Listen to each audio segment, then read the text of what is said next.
اللہم صلی علی سیدنا محمد وعلی آلہ وصحبہ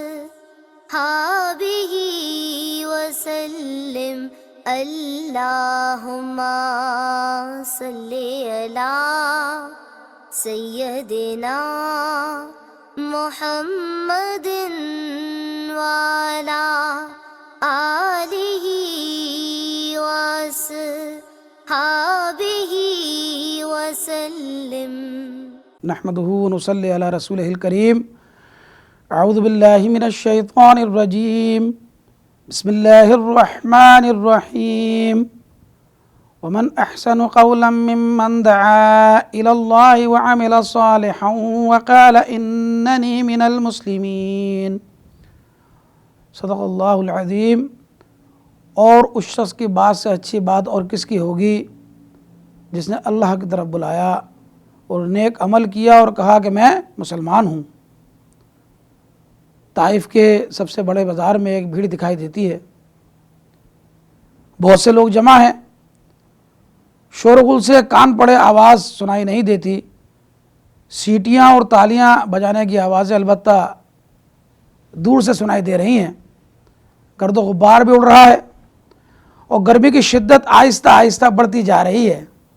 بے شمار لوگ سڑک کے دونوں جانب کھڑے ہیں، ان کے ہاتھ میں پتھروں کے چھوٹے بڑے ٹکڑے نظر آ رہے ہیں، آنکھوں میں شرارت، چہروں پہ حقارت اور جذبات میں شیطانی حرارت کے آثار حویدہ ہیں۔ کچھ دیر بعد ایک طرف لوگ ہٹتے ہوئے نظر آتے ہیں جیسے کسی کو راستہ دے رہے ہوں۔ یہ دونوں جنہیں راستہ دیا جا رہا تھا طائف میں نووارد ہیں اور یہاں کسی سے ان کی جان پہچان بھی نہیں۔ وہ غریب الدیار ہونے کے ساتھ ساتھ انسانی حمایت کے معاملے میں بے کس اور سرمایہ کے لحاظ سے بے بس ہیں۔ ہاں البتہ جس مقصد کے لیے وہ یہاں آئے ہیں وہی ان کا کل سرمایہ ہے، جس میں کبھی خسارہ نہیں، اور جس کی حمایت اور نصرت کے آسے پر یہاں پہنچے ہیں، اس سے بڑھ کر کسی کی حمایت اور نصرت کا تصور بھی نہیں کیا جا سکتا۔ یہ بے کس و بے بس غریب الدیار انسان محمد صلی اللہ علیہ وسلم اور ان کے منہ بولے بیٹے زید بن حارثہ ہیں، جو دعوت اسلام کے سلسلے میں مکہ سے مایوس ہو کر یہاں ہزاروں امیدیں لیے ہوئے وارد ہوئے ہیں، اور اب ان کی امیدوں کا خون ان کے بدن کے خون کے ساتھ ساتھ بہہ رہا تھا۔ کیفیت یہ تھی کہ نالین مبارک پیروں سے چپک کر رہ گئی تھیں۔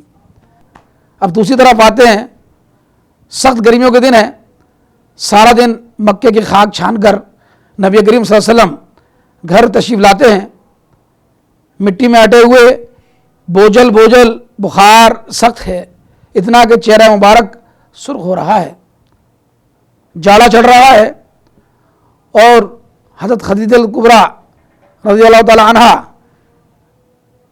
دیکھتی ہیں تو آپ صلی اللہ علیہ وسلم کو بستر پر لٹا دیتی ہیں اور چادر اڑا دیتی ہیں۔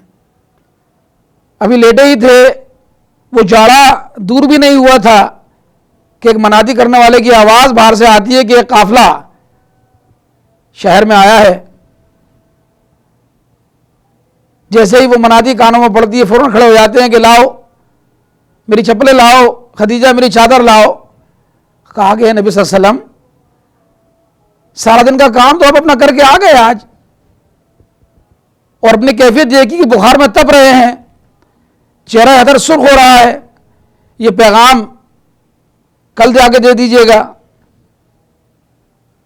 تو کہا کہ ہاں خدیجہ بات تو تم صحیح کہتی ہو، لیکن مجھے بتاؤ کہ کیا گارنٹی ہے کہ کل تک وہ قافلہ بھی رہتا ہے کہ نہیں رہتا، اور اگر وہ قافلہ چلا گیا اور محمد ان تک پیغام نہ پہنچا سکا تو اللہ کے حضور کل کیا جواب دے گا کہ کچھ لوگ تیرے پاس میں نے بھیجے تھے اور تو نے ہمارا پیغام ان تک نہیں پہنچایا۔ چلو میں مانتا ہوں کہ وہ قافلہ نہیں جائے گا، لیکن اس بات کی کیا گارنٹی ہے کہ جو یہ سانس کی ڈوری نے میرے جسم روح کا رشتہ جو آپس میں منسلک کیا ہوا ہے کہ کل یہ رشتہ باقی بھی رہتا ہے کہ نہیں رہتا۔ تو محمد اس حالت میں اللہ کے حضور پیش ہونا نہیں چاہتا۔ دوستوں اور بھائیوں، ہم سیرت محمد صلی اللہ علیہ وسلم کے گن گاتے ہیں، ہم حب رسول کی بات کرتے ہیں، اصل تقاضا یہ ہے کہ نبی کریم صلی اللہ علیہ وسلم کہ ہم اسوے پر عمل کریں، اور آپ صلی اللہ علیہ وسلم کے کردار اخلاق سب کے اندر جو سب سے بڑی چیز تھی وہ یہ کہ آپ ایک داعی اللہ تھے۔ آئیے آج ہم اس بات کا عہد کریں کہ انشاءاللہ ہم خود بھی اور اپنے اولاد کو بھی داعی اللہ بنائیں گے۔ وصلی اللہ نبینا محمد وعلی آلہ وصحبہ اجمعین۔